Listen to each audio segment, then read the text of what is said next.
Buenos días, soy el ingeniero Jesús Miranda y esta es la clase 8 de Electrotecnia para segundo de bachillerato. En esta clase se van a ver los siguientes temas: amplificador operacional, montajes básicos. Primero, ¿qué es un amplificador operacional? Los amplificadores operacionales, también conocidos como OP-Amps por sus siglas en inglés, Operational Amplifier, son dispositivos compactos, activos y lineales de alta ganancia, diseñados para proporcionar la función de transferencia deseada. Un amplificador operacional, AO, está compuesto por un circuito electrónico que tiene dos entradas y una salida, como se describe más adelante. La salida es la diferencia de las entradas multiplicada por el factor de ganancia. Aquí se muestra una expresión que vendría a ser la expresión que determina el voltaje de salida en función de los voltajes de entrada. Ya van a ver cómo se encuentran estos instanciados.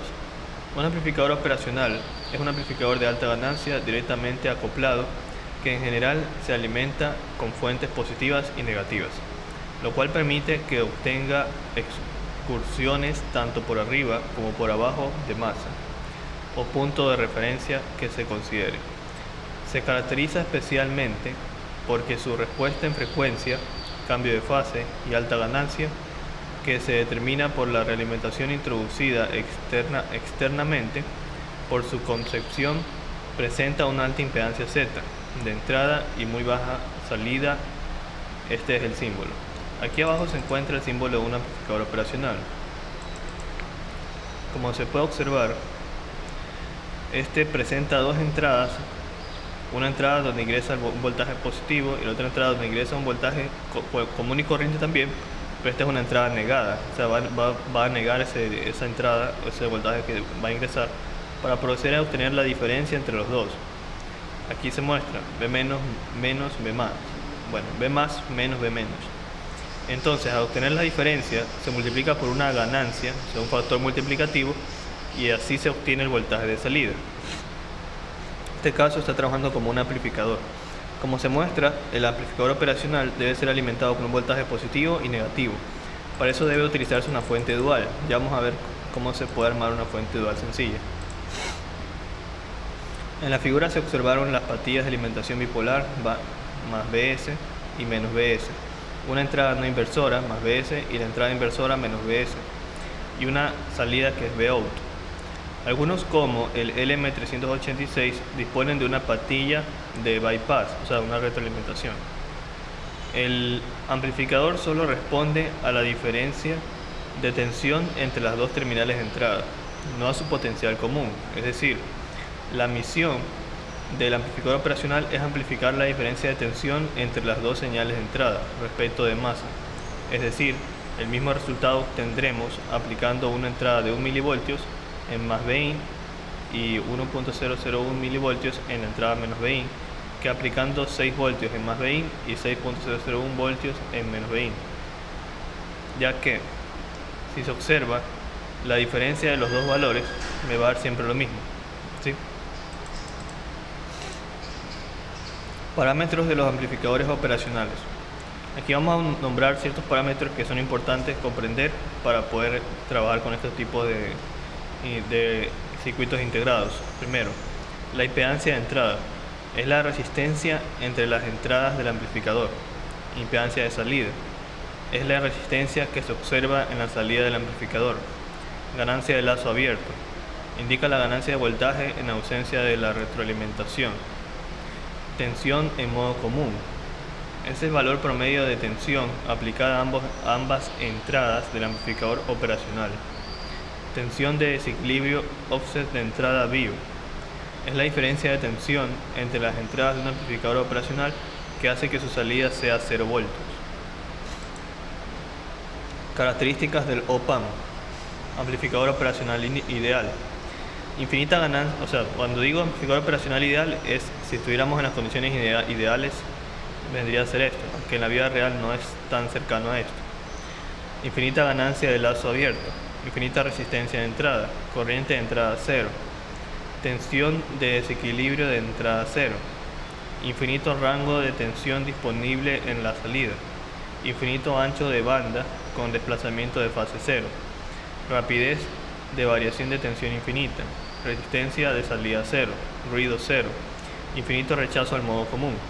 Por ejemplo, si tuviéramos un op-amp real, aquí dice infinita resistencia de entrada. Obviamente la resistencia de entrada no es infinita, sino que va a estar del orden de los megaohmios. Si dice aquí que la corriente de entrada es cero, obviamente la corriente de entrada no va a ser cero, sino una corriente de entrada muy pequeña del orden de los mili o microamperios. Por eso se llama condiciones ideales, porque se dan en un caso ideal fuera de un parámetro real. Aquí tenemos una vista del amplificador operacional más ampliada. Aquí está la patita para el BS positivo y aquí para el B menos. La diferencia de estos dos voltajes se le multiplica por una ganancia y se obtiene el voltaje de salida. Este amplificador se alimenta, como ya lo he mencionado antes, con un voltaje positivo y negativo. Por lo general ese voltaje tiene que estar entre los 9 y 15 voltios. Ya vamos a revisar. Aplicaciones en modos de operación. A ver, esta es una parte un poco complicada, pero muy importante. Los modos de operación son cada una de las funciones que puede efectuar el amplificador operacional. Se puede trabajar como comparador, como amplificador, como amplificador inversor, no inversor, como sumador, como restador, como diferenciador, como integrador. Son operaciones matemáticas. La posibilidad de que estos amplificadores puedan realizar esas operaciones es lo que los hace tan especiales, porque gracias a que pueden realizar estas operaciones debido a ciertas configuraciones, con ellos se pueden representar modelos matemáticos de ciertas funciones y se pueden resolver problemas. Por eso son tan importantes estos amplificadores. La primera función que vamos a revisar es la de comparador. Aplicación sin retroalimentación, que compara señales entre las dos entradas y presenta una salida en función de qué entrada sea mayor. Se puede usar para adaptar niveles lógicos. Aquí nosotros tenemos una regla de correspondencia, o sea, es como la función o la regla que sigue nuestro amplificador cuando trabaja como comparador. Para que trabaje como comparador no debe tener retroalimentación. Ya vamos a ver a qué me refiero. O sea, sin retroalimentación sería así: solo alimentado y con las señales de entrada A más BS y menos BS. Y aquí se tendría la salida, así como se encuentra aquí. Dice lo siguiente: si el voltaje B1 es mayor que B2, o sea, si el voltaje que entra por aquí es mayor que el de acá, la salida se obtendrá un BS positivo. Si BS está alrededor de los 15 voltios, sería más 15 voltios a la salida. Si B1 es menor que B2, o sea, si el voltaje aquí es menor que el de acá, entonces en BS saldrá, el voltaje de salida será menos BS. Entonces la salida se obtendrá menos 15 voltios, porque esto está alimentado con voltaje positivo y negativo, más 15 y menos 15.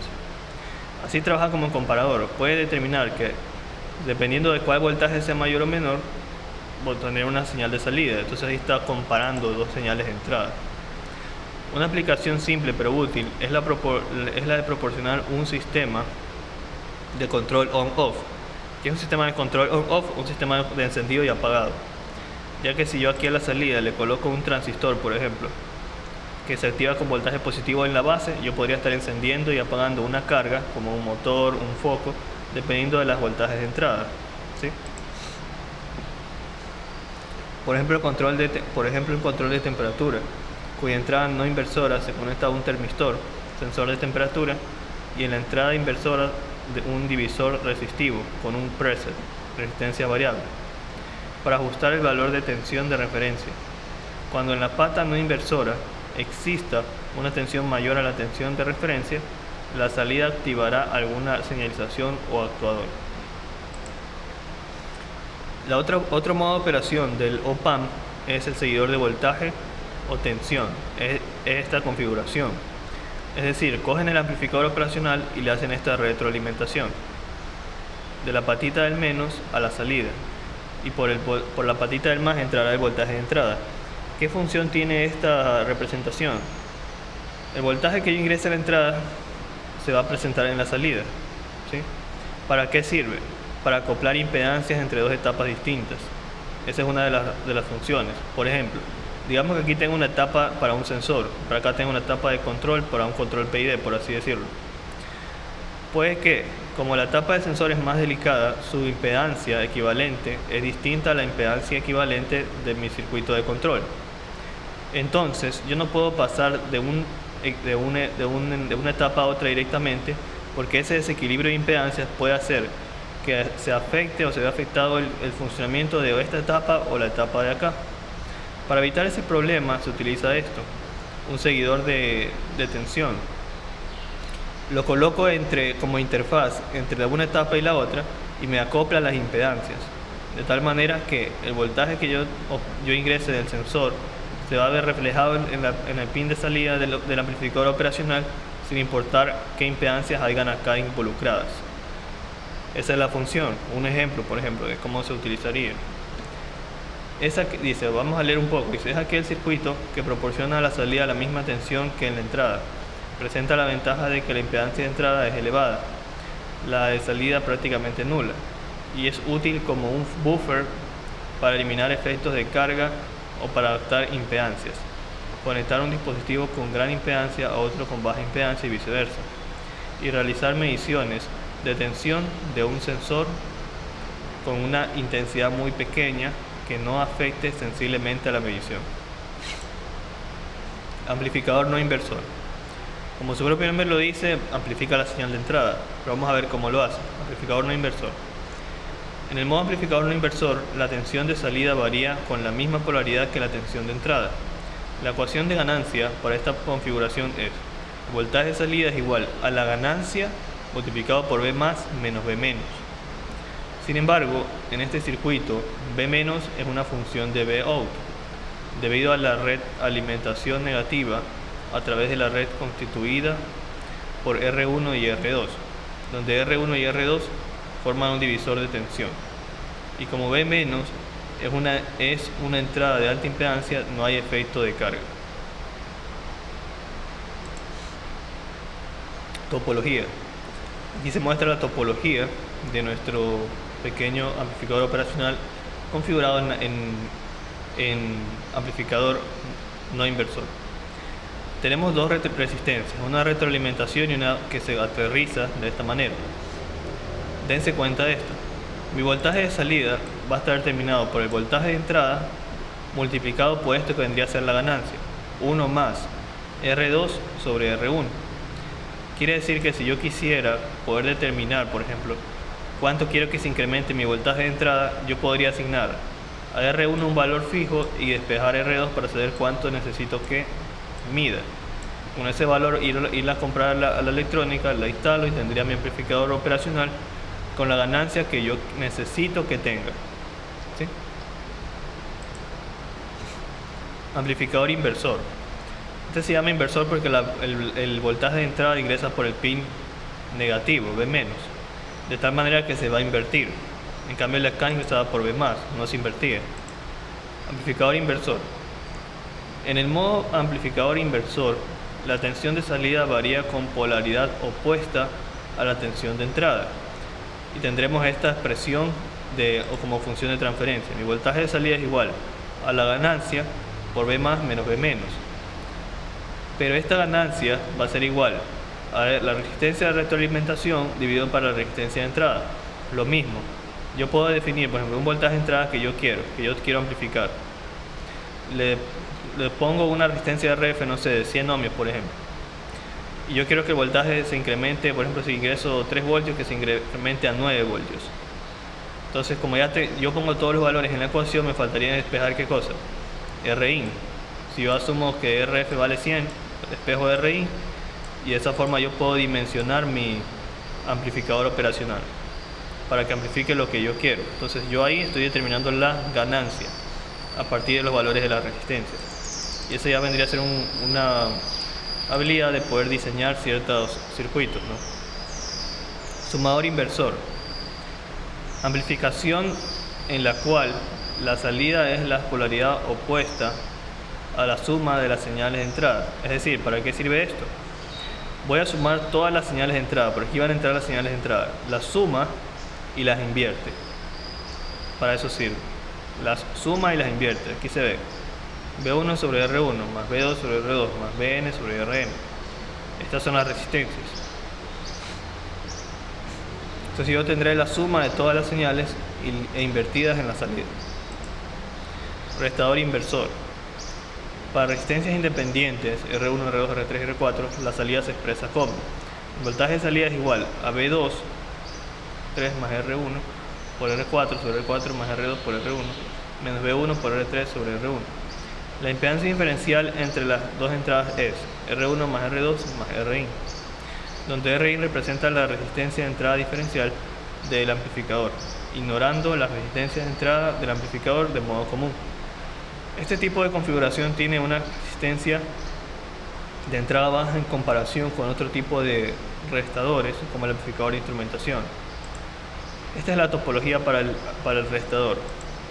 Lo que hace, como lo hemos mencionado anteriormente, es obtiene la resta entre la señal V1 y V2 y lo refleja en la salida. Pero esta resta va a estar también acompañada de los valores que tengan estas resistencias. La resistencia R3, R1, R4 y R1, y R3 y R1. Aquí pueden ver que R3 es la resistencia de retroalimentación, R1 pertenece a V1 y R2 pertenece a V2. R3 más R1, R4 más R2, R4 y R1. ¿Sí? Integrador ideal. Este concepto sí es complicado que lo entiendan, porque para que puedan comprender primero qué es integrar. Integrar es un concepto matemático un poco avanzado, pero sí me gustaría que se traten de familiarizarse con la topología de este amplificador operacional configurado como integrador, porque el integrador, y más adelante vamos a ver otro concepto que se llama diferenciador, son configuraciones que se utilizan mucho en la electrónica y en los automatismos, sobre todo para controles PID. El integrador ideal, por ejemplo, se representa de esta forma: un op-amp con un capacitor y una resistencia. ¿Para qué sirve? Para efectuar la integral de la señal de entrada. ¿Qué es la integral? Para que tengan una idea, la integral es la suma de cada una de las variaciones de la señal. Asúmanlo de esa manera. Es un concepto matemático un poco complejo, pero tiene algunas propiedades que sirven para poder efectuar control de alguna planta en especial. Por el momento solo entiendan que integrador se efectúa de esta manera: un capacitor con retroalimentación y una resistencia en la entrada, el pin B más a tierra, y por acá se tiene la salida. El derivador, la expresión de obtener la derivada, para que tengan una idea, derivar significa obtener la pendiente en el punto máximo de una función. Eso significa derivar. ¿Para qué sirve obtener estos valores? Bueno, en matemáticas, para obtener los valores máximos y mínimos de una función, nos permite obtener ciertos valores óptimos para el trabajo de ciertas operaciones. También es un concepto que se va a utilizar en control, para controles PID. Por el momento, como es un concepto un poco complicado para que lo comprendan, por el momento lo que apreciaría bastante es que entiendan es que un derivador ideal se forma de la siguiente manera: una resistencia retroalimentada por el pin menos y voltaje de salida, y una capacitancia en serie al pin de entrada por B menos, y el pin más a tierra. Así es como se forma un derivador. Si se dan cuenta, el derivador es casi lo contrario al integrador. El integrador, la capacitancia está en retroalimentación, y acá la resistencia. En el integrador la resistencia está en el pin de entrada, y acá el capacitor en el pin de entrada. Entonces, para el integrador la capacitancia está en la retroalimentación. Para el integrador la capacitancia está en la retroalimentación. Para el integrador la capacitancia está en la retroalimentación. Para el integrador la capacitancia está en la retroalimentación. En cambio, para el derivador la resistencia está en la retroalimentación. Ya. Conversor de corriente a tensión. Veamos este de aquí. Y ahí pasamos ya a algo más práctico. Conversor de corriente a tensión. El conversor de corriente a tensión se conoce también como amplificador de transresistencia, en el cual una corriente de entrada I-in produce a la salida una tensión proporcional a esta, con la impedancia de entrada muy baja. Ya que está diseñado para trabajar con una fuente de corriente, con la resistencia R como factor de proporcionalidad, la relación resultante entre la corriente de entrada y la tensión de salida es: voltaje de salida es igual a menos R por la corriente de entrada. Esta aplicación se usa en sensores que entregan poca corriente y se acoplan un amplificador operacional que entrega la tensión de salida respectiva proporcional a dicha corriente. Aquí tenemos la topología. Aquí ingresa la corriente de entrada. La corriente de entrada ingresa y se convierte en voltaje. Para esto sirve. Conversor de corriente a tensión. Ingresa corriente por la entrada y se obtiene voltaje. Ingresa corriente y se obtiene voltaje. Esto se utiliza también en controles PID para, por ejemplo, controlar cargas por voltaje, pero a través de corriente. Ya. Ahora, ustedes se preguntarán, ¿pero dónde encuentro estos amplificadores operacionales? Se los encuentran aquí. Ustedes pueden comprar en la electrónica este integrado, el LM324N, cuesta alrededor de $1. Dentro de este integrado vienen 4 compuertas. Miren, 1, 2, 3, 4. Cada de estos triángulos que ustedes ven aquí representa un amplificador operacional. Y aquí también dice, miren, en este caso el pin 1 es la salida del primer amplificador operacional, el pin 2 es la entrada negada, el pin 3 es la entrada positiva. Se alimenta todo el integrado con voltaje positivo al pin 4 y voltaje negativo al pin 11. Ya van a ver por qué digo negativo y no GND. Ustedes ya deberían saber que para poder interpretar el integrado, ustedes lo ven de frente, ven esta muesca, este símbolo, esta cosita, esta muesca, hendidura, y cuentan los pines así: 1, 2, 3, 4, 5, 6, 7, 8, 9, 10, 11, 12, 13 y 14. Luego, con este esquema ustedes van a poder identificar dónde están las compuertas, los amplificadores operacionales y sus entradas y salidas. Aquí tendremos la entrada positiva y la entrada negada del siguiente y su salida en el pin 7, y así sucesivamente. Ahora, para poder alimentar estos, ustedes necesitan una fuente dual. ¿Qué es una fuente dual? Una fuente dual es una fuente que bota voltaje positivo y negativo, y también un punto de tierra. Las fuentes normales solo botan voltaje positivo y negativo, o positivo y tierra. Pero esta fuente dual bota positivo, negativo y tierra. ¿Cómo ustedes pueden ensamblar una? Lo que necesitan es 2 baterías. Pueden comprar 2 baterías de 9 voltios, como las que se muestran aquí, y conectan negativo de una batería con el positivo de la otra, y ese terminal va a ser tierra. ¿Ya? Y el positivo que sobra de una batería va a ser más VCC, y el negativo que sobra de otra batería va a ser el menos VCC. ¿Está claro? Porque, por ejemplo, aquí va el más VCC y aquí va el menos VCC. Pero la tierra iría conectada dependiendo de la configuración que van a hacer. Por ejemplo, si quieren hacer el tierra vendría al punto más, y aquí vendría la señal de entrada, la resistencia de retroalimentación y la salida. Ya. Para terminar la clase, vamos a revisar un pequeño circuito.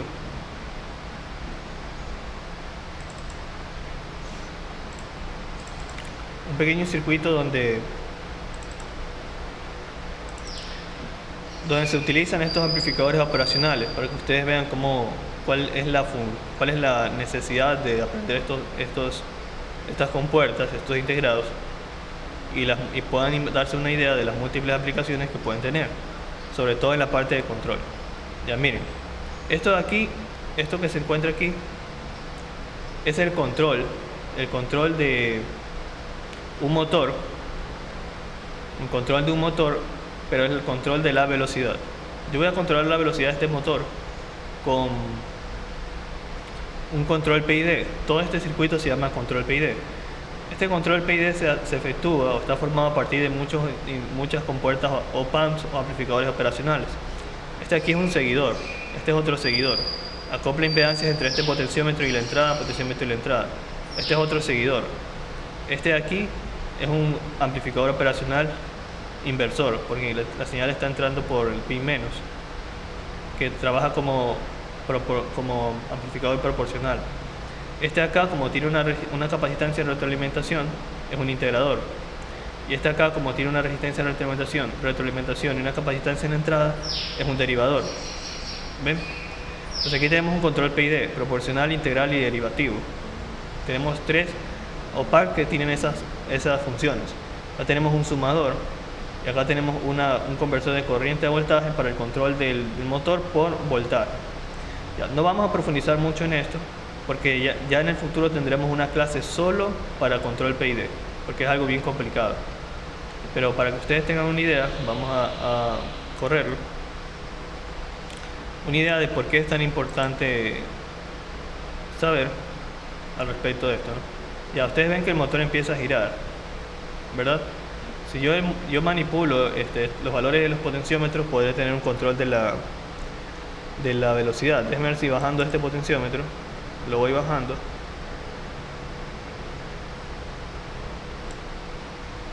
Ya. Tenemos que ver si varía o no. Ustedes se dan cuenta que el voltaje empieza a bajar, ¿sí ven? Ya el voltaje empieza a bajar y con ello debería estar bajando la velocidad. Aquí se muestra cómo la velocidad del motor empieza a bajar y a bajar.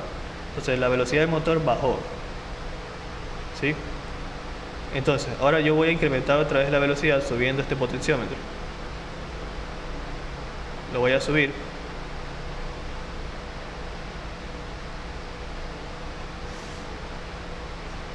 Ustedes deberían ver cómo la velocidad del motor incrementa nuevamente. Ya ven cómo el voltaje decaía en el motor y la velocidad empieza a incrementar nuevamente. Entonces para eso sirve el control PID. Pero un momento, creo que deberíamos bajarlo para otro lado.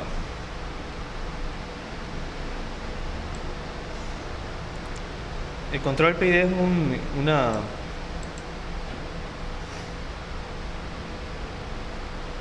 y ahí empezó a crecer, ¿sí ven? La velocidad empieza a incrementar y el motor empieza a moverse más rápido. Manejar un control PID no es sencillo. Hay que calibrarlo, tiene distintos factores de calibración. Este potenciómetro es para calibrarlo.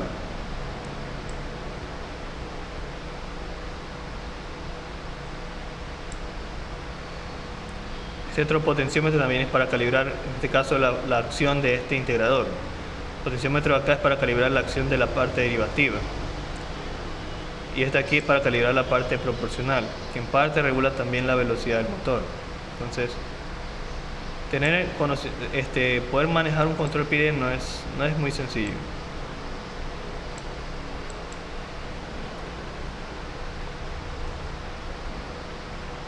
Pero ya ahorita se pueden dar una idea.